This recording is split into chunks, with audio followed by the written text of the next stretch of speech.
আমরা এখানে দেখতে পাচ্ছি 33/11 কেভি অর্থাৎ 12.5 এমভিএ ট্রান্সফরমারের এসটি সাইড এবং এলটি সাইডের এম্পিয়ার বের করার নিয়ম। আমরা ভিডিওটি যদি শুরু থেকে শেষ পর্যন্ত দেখি তাহলে আমরা খুব সহজে কিন্তু বুঝতে পারবো যে এসটি এবং এলটি এম্পিয়ার কিভাবে বের করা যায়। এখানে আমাদের একটি ডায়াগ্রাম দেওয়া আছে ট্রান্সফরমারের। লম্বা বসিং যেদিকে আপনারা দেখতে পাচ্ছেন এটি হচ্ছে এসটি সাইড অর্থাৎ 33 কেভি, আর ছোটগুলো যে দিকে দেখতে পাচ্ছেন এর চিহ্ন দেওয়া এলটি সাইড 11 কেভিএ এবং ট্রান্সফরমারের ক্যাপাসিটি হচ্ছে 12.5 এমভিএ অর্থাৎ 12,500 কেভিএ। তাহলে আমরা কিন্তু এই ট্রান্সফরমারের ক্যাপাসিটি অনুযায়ী এম্পিয়ার আমরা বের করব। যে কোনো ট্রান্সফরমারের ক্ষেত্রে আমরা কিন্তু এই এম্পিয়ার খুব সহজে বের করে নিতে পারবো। তাই আমাদের কিছু সূত্র আছে, সেই সূত্র অনুযায়ী আমরা যদি কাজ করি তাহলে সেটা বের হয়ে যাবে।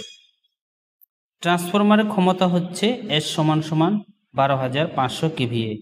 এস সমান এখানে অ্যাপারেন্ট পাওয়ার বা কেভিএ বোঝায়।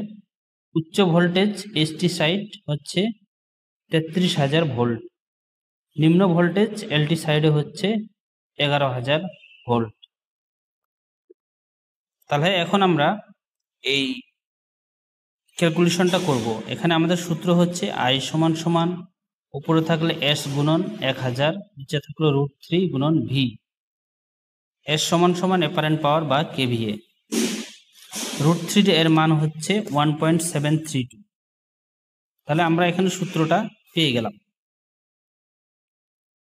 এসটি সাইড 33 কেভি, আমাদের আই বা আমরা যেহেতু কারেন্ট বার করব এসটি সাইডের আই এসটি, উপরে আমাদের এস সমান থাকলো 12,500 কেভিএ গুণন 1000, আর নিচে আমাদের থাকলো 1.732 গুণন 33,000 ভোল্ট।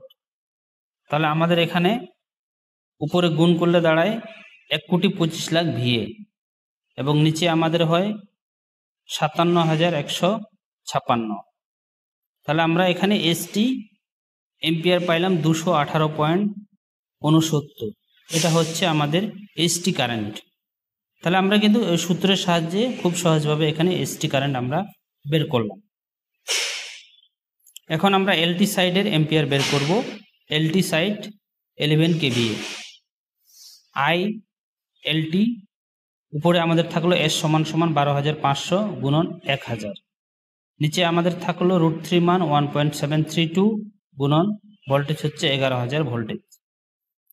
এখানে আমরা পাইলাম 1,25,00,000 ভিএ এবং নিচে আমরা √3 মান এবং ভোল্টেজ গুণ করে আমরা এখানে পাইলাম 19,052।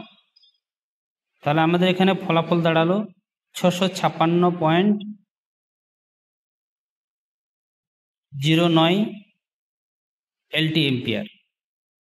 তাহলে আমরা এখানে খুব সহজে এলটি সাইডের এম্পিয়ার এবং এসটি সাইডের এম্পিয়ার আমরা বের করে ফেললাম। সেই সূত্রটি আমরা যদি মনে রাখি যে কোনো ট্রান্সফরমারের এম্পিয়ার আমরা খুব সহজে বের করতে পারবো। ধন্যবাদ সবাইকে।